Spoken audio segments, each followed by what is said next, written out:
Well everyone, it's time for us to go ahead and take a look at the M2 Mac Mini that just came out and compare it against the Mac Studio that came out a little bit later last year and kind of see how both these Macs kind of compare. Now if you want to pick up either one of these devices, the links will be down in the description. You can get them from there and you can help support the channel at the same time. Now to be completely honest, I honestly do think that if you're contemplating both of these Macs and you are somebody who's like me, who, uses their Mac, all the time, but you don't really, maybe you don't use it portably like a MacBook Pro or whatever, but you typically use maybe like Final Cut Pro or you're a heavy video editor where you do some, other photo editing, you play some games here and there. I definitely do think an M2 Mac Mini is more than enough power, especially for somebody like me. I've been using an M1 MacBook Pro, I've been using the M1 Pro MacBook for a little bit of time, and these devices are very good. So even an M1 Mac Mini is more than enough power. So if you're contemplating the power side of things, there's really, I'm going to be honest, yes, the Mac Studio is still very powerful,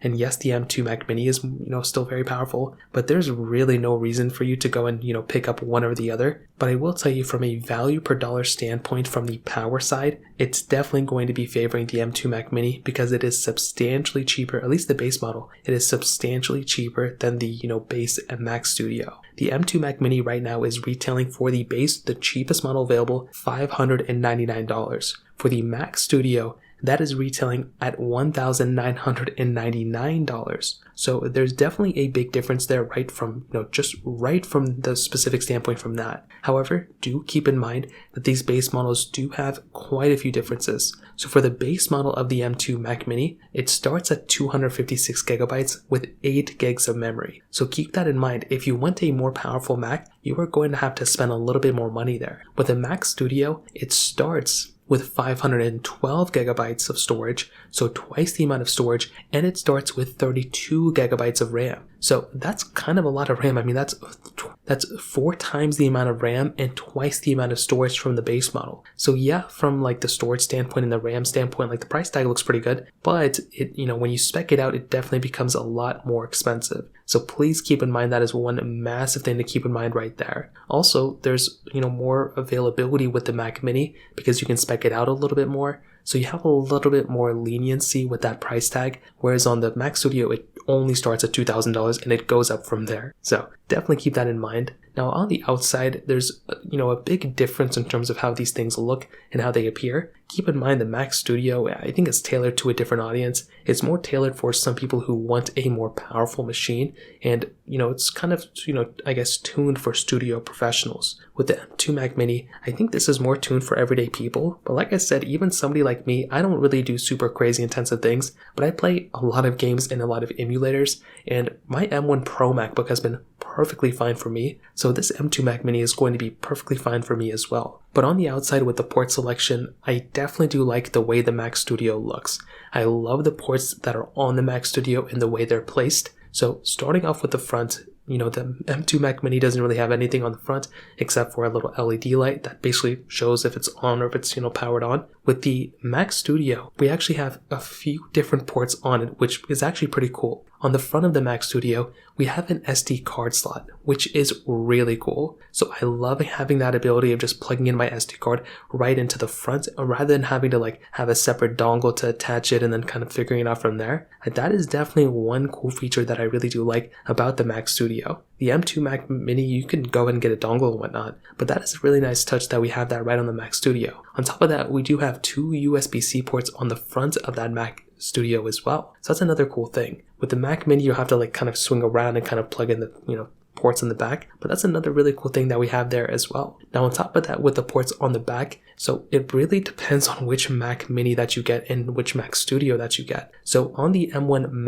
Mac Studio, you get 4 Thunderbolt 4 ports, as a whole, but on the M1 Ultra Mac Studio, you get 6 Thunderbolt 4 ports. On the Mac Mini, the M2 model, standard base model, you get 2 Thunderbolt 4 ports on the back. If you get that M2 Pro Max Mini, you are getting 4 Thunderbolt 4 ports on the back, which is really cool. Now you're also getting 2 USB-A ports all throughout. So with the Mac Mini, you're getting 2 USB-A ports on the back. With the Mac Studio, you're getting 2 USB-A ports on the back, which is cool. You know, you're having that type of capability, which is awesome. Both these Macs have HDMI ports, which is great, and both these support Ethernet ports on the back. Now, the Mac Mini base model supports Gigabit Ethernet. The more expensive models and the Mac Studio support 10 GB Ethernet ports on the back, which is nice. So, in terms of the outside, that kind of covers it up. I understand it can be a little confusing, but hopefully the video kind of demonstrated some of the differences between these. Now, on top of that, these two chipsets inside, I will say you may just look at the numbers and you say, oh, the M2 is better than the M1, so therefore that is the better one. Not quite the case. You can spec out both of these to be very, very powerful, but I will say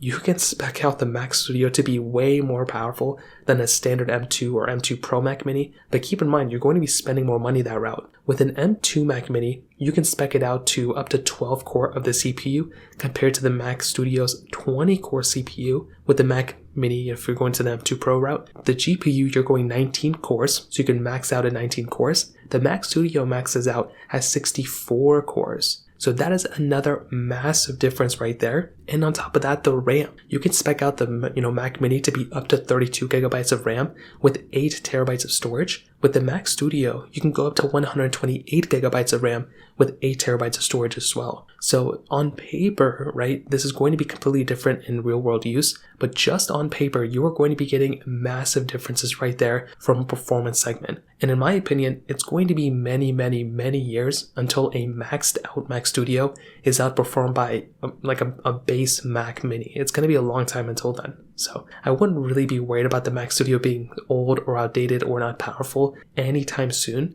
However, it is quite clear that the Mac Studio is going to be a more expensive machine overall than a standard Mac Mini that you're going to buy. So that is a big thing to keep in mind as well. If you have unlimited money to spend and maybe your company's paying for your Mac or you don't really care about the price tag, then by all means go for the Mac Studio. Get a maxed out Mac Studio. That's going to be the best thing you can buy that's going to last you forever. But the M2 Mac Mini or the M2 Pro Mac Mini are so much better value per dollars for the average and above average people. Meaning that if you need a very powerful Mac, if you need a very powerful machine that's going to last you for many years, I think the M2 Mac Mini, even if you just get the base model, I would recommend getting the 16 gigabyte of RAM option with at least a terabyte. If you can do 512, that's fine. But if you can do 1 terabyte Mac Mini with 16 gigabytes of storage, that is going to be probably one of the best value machines you can buy. I think the base M2 Mac Mini is good, but that storage quickly gets filled up like in a matter of like months or maybe even a year, and you probably don't want to worry about having to delete stuff all the time. If you get that base M2 Mac Mini, 16 gigabytes of RAM, and you go up to 1 terabyte of storage, it's $11.99. That's still kind of expensive for some people, but that's a better deal, I would argue, than a $2,000 Mac Studio. Definitely it's going to be more powerful on the Mac Studio route, but I don't think you can go wrong with an M2 Mac Mini. So, in my opinion, I will tell you, if you want the best value per dollar and you want to save a little bit of money, go for the M2 Mac Mini. You will probably not run out of, power. You'll still feel like you have a very powerful machine. But I still think with the Mac Studio, if you're able to buy a used one, I would say go for that. If you have the money, if you are worried about which one's the better one, I think the Mac Studio is definitely still the better machine. But I think the M2 Mac Mini is a very decent deal. And if you just want to buy the base model,